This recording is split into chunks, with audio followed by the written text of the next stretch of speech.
para falar sobre liquidação de banco, de corretora, quem é responsável por fiscalizar essas instituições, o que diz a legislação a respeito do assunto.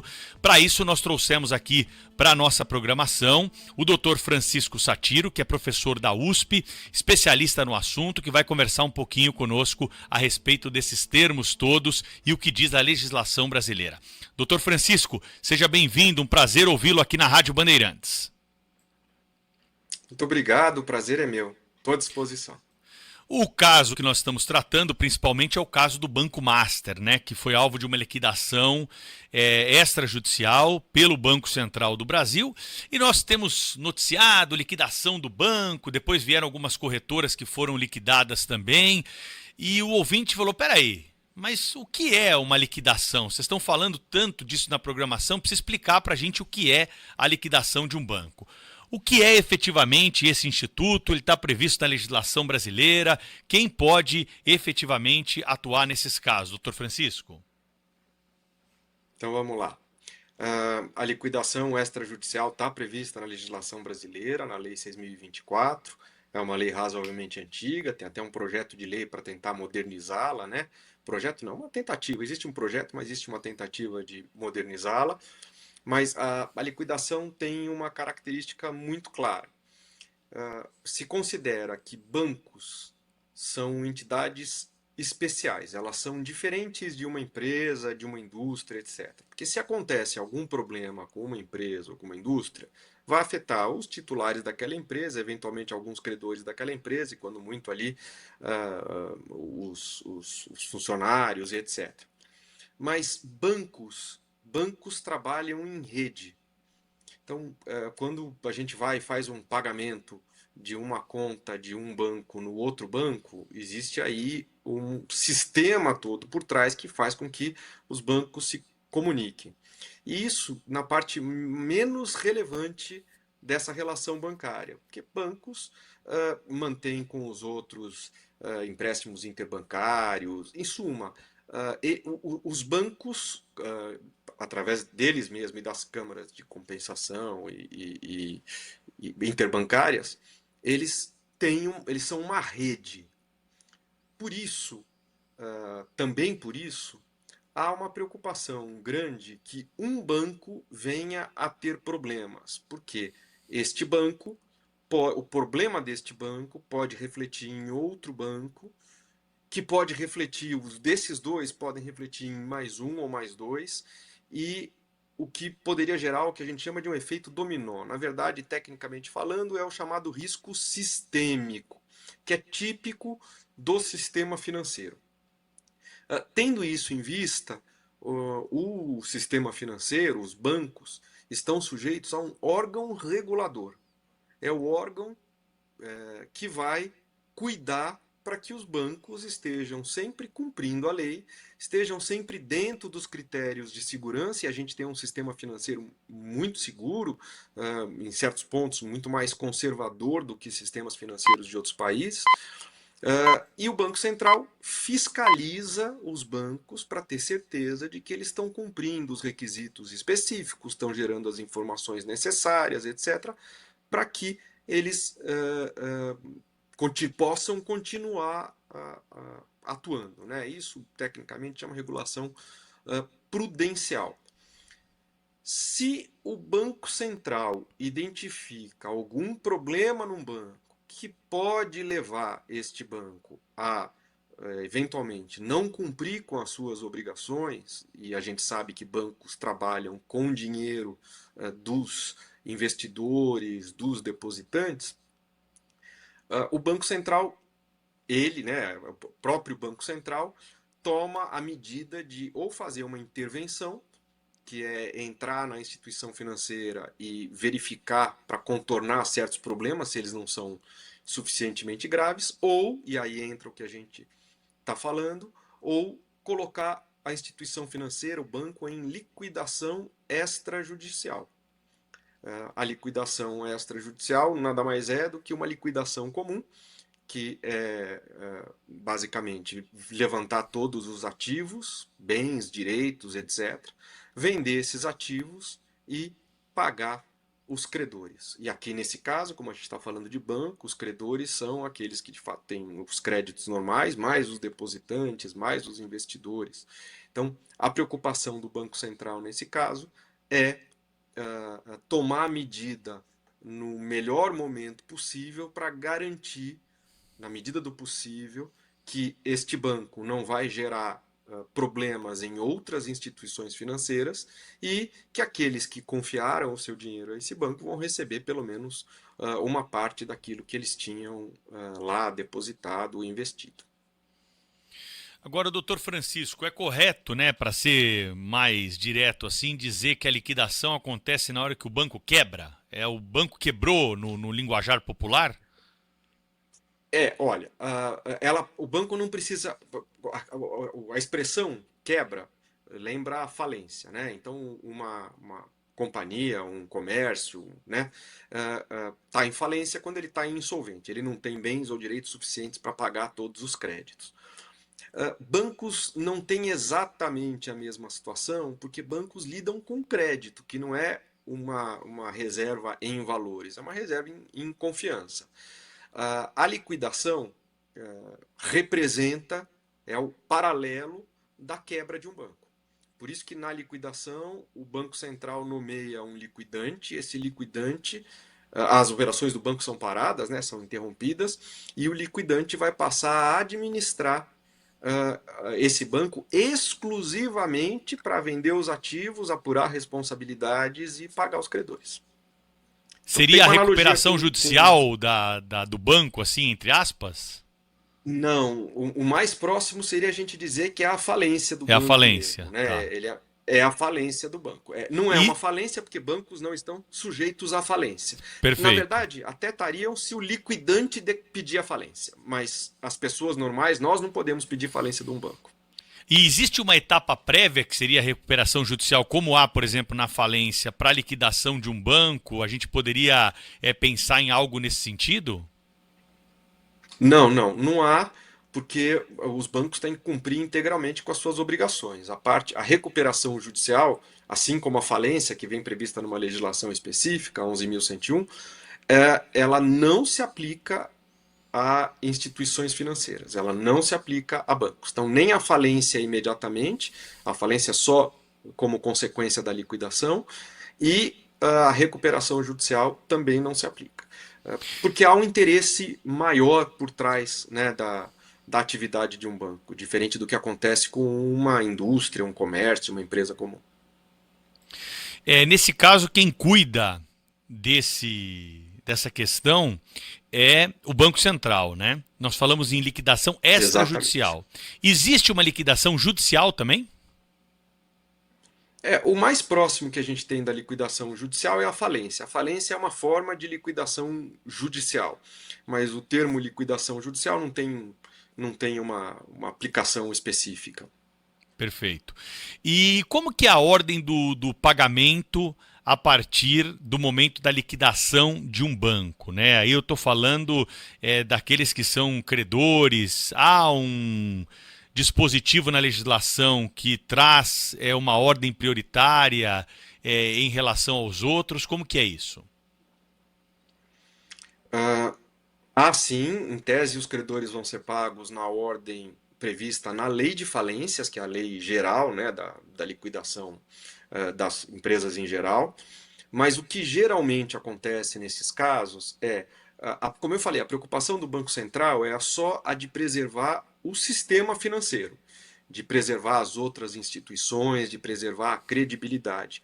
Então, não é incomum, é razoavelmente comum, que no meio do caminho, se o liquidante perceber que não vai haver bens suficientes para pagar todos os credores, quando aí a gente não precisaria se preocupar com prioridades, quem recebe antes ou quem recebe depois, o que geralmente se faz é o liquidante apura todas as responsabilidades, separa a parte regulatória e ele mesmo pede para que seja decretada a falência e dali para frente o banco liquidado entra em falência. A gente tem alguns casos de banco em falência, como o Banco Santos, Banco Cruzeiro do Sul, Banco Lavra, que passaram por esse processo. Eles começam como uma liquidação, resolvida a questão regulatória, ela vira uma liquidação comum, e na liquidação comum é mais fácil fazer na falência. Obviamente, na falência, recebem primeiro os credores que têm prioridade no recebimento.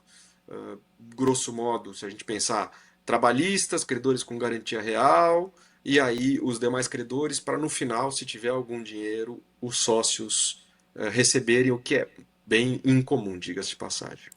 Nesse momento da liquidação, quem que fica responsável, né, por essa massa aí de administração?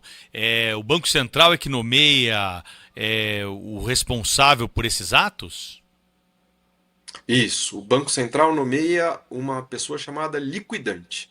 A função dele é levar a liquidação adiante. É ele que vai fazer as apurações dos ilícitos, é ele que vai analisar para ver o que foi descumprido, quais foram as causas, responsabilizar todos os que estão envolvidos, tomar as medidas administrativas cabíveis e, se chegar a um ponto que ele entender que, tomadas todas essas medidas, cabe exclusivamente a venda dos bens e o pagamento dos credores, e a lei de falência tem mais mecanismos para isso, ele pede a conversão em falência, e aí, na falência, vai ser nomeado um administrador judicial da falência. Né? Então, termina a função do liquidante. O Esse, processo deixa de ser administrativo e vira judicial. Desculpa. exatamente a pergunta que eu ia fazer. Aí que vai para a justiça, então, na hora da decretação da falência, né? Isso, isso. Ele deixa de ser administrativo e correr dentro do Banco Central e ele passa a ser um processo que tramita no judiciário, nas varas que são competentes para cuidar de falências em geral. Professor Francisco Satiro conosco aqui da Universidade de São Paulo explicando, né, um beabá do que é exatamente uma liquidação de um banco extrajudicial por conta do caso do Banco Master. Nós também tivemos notícias que chegaram ao longo dessas últimas semanas, desde o fim do ano passado até o começo desse ano, de corretoras que também foram alvo de liquidação. Corretora também está abraçada aí pelos mesmos procedimentos? Sim, as corretoras também são instituições que fazem parte do sistema financeiro nacional, também têm implicações regulatórias, então, por conta disso, elas também estão sujeitas ao poder de fiscalização do Banco Central, mas, além disso, em caso de descumprimento, em caso de problemas, a intervenção, a liquidação é muito mais comum do que a intervenção. Então, elas também estão sujeitas, sim. A gente acabou de ver o caso da REAG, que sofreu a liquidação, e existem outros casos que são semelhantes. Muito bem. E a nossa legislação, as nossas regras, elas estão prontas para enfrentar esse tipo de situação pelos seus estudos do direito comparado? Há alguma sugestão, algo que poderia ser incorporado aqui ao nosso conjunto normativo para dar ainda mais segurança para esses procedimentos, algo que poderia viabilizar um desfecho menos trágico para os impactos, né, que sempre são causados numa situação como essa? O que o senhor tem a acrescentar a respeito das regras que estão postas aqui no Brasil? Olha, a gente tem regras que já são razoavelmente antigas, né? Elas são da década de 70, mas elas funcionam muito bem, principalmente para instituições financeiras de médio e pequeno porte. Claro que para instituições financeiras maiores, o desafio é maior, e a gente teve aí pelo menos desde a crise de 2008, né, nos Estados Unidos, a gente tem a discussão sobre o famoso too big to fail, grande demais para vir a falir ou a não conseguir cumprir as suas obrigações. Por conta desses casos maiores, há propostas de alteração legislativa, principalmente por conta desses casos maiores, né? Há propostas de alteração legislativa para a criação de um instituto que é muito usado lá fora, chamado resolução bancária, que estabelece uma forma diferente de tratar créditos e credores. Para casos menores, e a gente ainda tem o caso do Banco Master, apesar de ser enorme, não é um grande banco, né? Não é um dos grandes bancos. Para esse tipo de caso, a legislação funciona e, a par da legislação, existe um outro mecanismo de salvaguarda, que é o Fundo Garantidor de Crédito, o FGC, que é uma entidade reconhecida por lei, mas é uma entidade privada, que serve como reserva, né, um seguro de um valor específico a ser pago para correntistas caso haja algum problema, e a gente está vendo agora aí os correntistas do Master recebendo até R$ 250 mil, que é o valor máximo do FGC. Então, até esse limite, eles estão garantidos. E o FGC também funciona mais numa parte menos exposta, né, ao público em geral, mas mais pública também. Ele também auxilia bancos ou instituições financeiras em dificuldade a vender ativos relevantes ou transferir controles, etc., de tal forma que esses problemas não precisem necessariamente ser levados à liquidação, à intervenção do Banco Central. Esse é um fundo que é formado por uma contribuição dos bancos e para justamente dar segurança para esses, principalmente para os investidores de bancos menores. E esse sistema hoje, para casos como o caso do Banco Master, funciona muito bem. O desafio de ter um sistema que funcione para casos maiores é um desafio não só do Brasil, é um desafio de outros países também. E eu tenho certeza que agora, com o caso do Banco Master, muito provavelmente voltaremos às discussões sobre qual seria a melhor forma de abordar a resolução bancária. Doutor Francisco, aqui uma pergunta bem genérica, tá? Não é sobre o caso do Banco Master, nenhum dos citados até agora. A liquidação é sempre sinal de fraude ou pode ser decorrente de má gestão?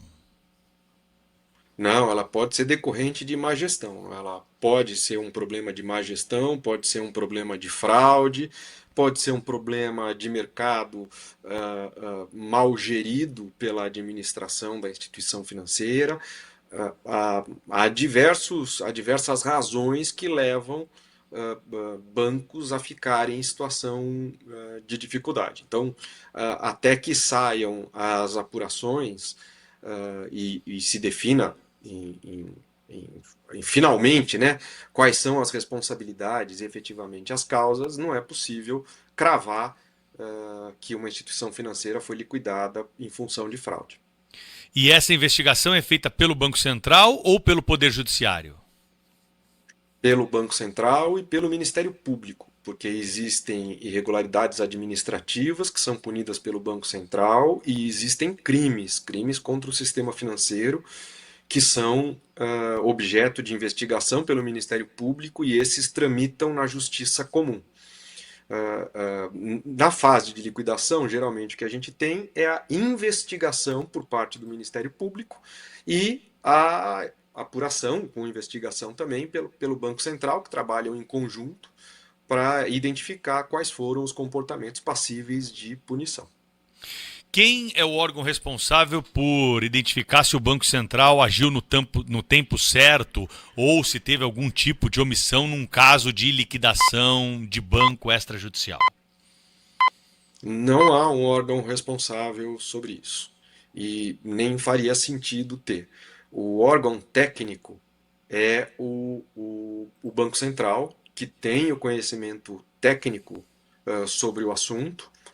E, obviamente, se houve algum problema de atuação, uma ilegalidade na atuação do Banco Central, ela vai estar sujeita ao controle judicial, como qualquer ilegalidade de qualquer agente público.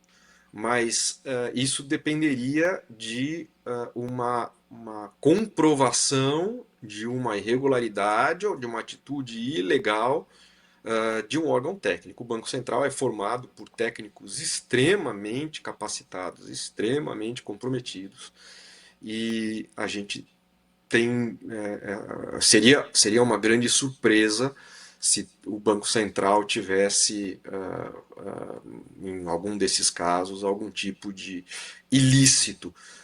Claro, as coisas não são matemáticas, né? Existem situações em que pode-se tentar uma solução ou pode-se atrasar uma decisão para tentar resolver o problema de outra forma, porque, claro, a liquidação é sempre a medida mais brusca. Mas essa discricionariedade em tentar esta ou aquela solução não me parece ser algo passível de punição, anulação por parte do judiciário, porque não caracteriza a ilegalidade, está dentro do poder de quem está no Banco Central. Professor Francisco Satiro, os processos de liquidação, eles costumam tramitar sob sigilo? Qual que é a regra nesse caso? É publicidade ou privacidade? Não, eles tramitam sob sigilo, mas dentro do Banco Central. Quer dizer, todos do Banco Central têm acesso a ele, o Ministério Público também tem acesso. Obviamente, essas informações ainda não ficam sujeitas ao público, porque parte das informações pode ser estratégica para a identificação de outros ilícitos, etc.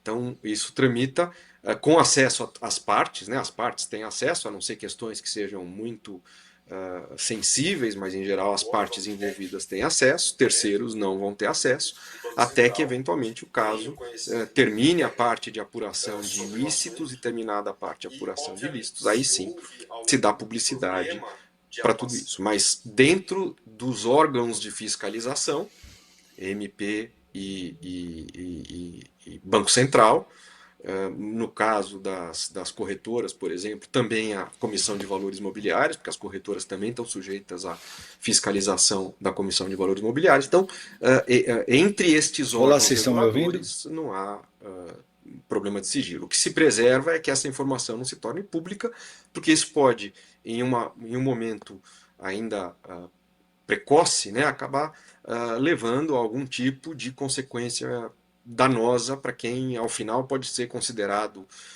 não responsável ou, em suma, quer dizer, alguém pode acabar sofrendo consequências por uma informação que ainda não estava completa. O patrimônio, né, pessoal ou os patrimônios pessoais daqueles que são gestores, eles são bloqueados automaticamente durante essa apuração? Isso acontece num segundo momento? Como é que fica a situação aí dos controladores, dos executivos durante esse processo de liquidação? Não, geralmente eles são bloqueados mesmo, até porque controladores têm responsabilidade prevista em lei caso a instituição financeira não seja capaz de cumprir com seus compromissos. Então, de cara são bloqueados os bens e a partir daí vão se apurar as responsabilidades e, se for necessário, atingem-se esses bens particulares para quitar dívidas que sobraram não pagas da instituição financeira. Uma pergunta que parece estranha, mas foi feita por um ouvinte aqui da Rádio Bandeirantes para mim, eu anotei para passar para um especialista na oportunidade, é o seguinte: esses donos de banco que sofrem, né, consequências como a liquidação, eles ficam em uma espécie de lista lá no Banco Central para não poder participar como sócio, abrir um novo banco, uma nova corretora. Existe essa lista que impede o exercício, né, da mesma função pelas pessoas que estão envolvidas numa liquidação de banco? Sim, até enquanto não terminar a apuração, eles não podem voltar a atuar em sistema financeiro. Eles podem fazer outras atividades. Apesar de que com o patrimônio bloqueado, isso geralmente é mais complicado.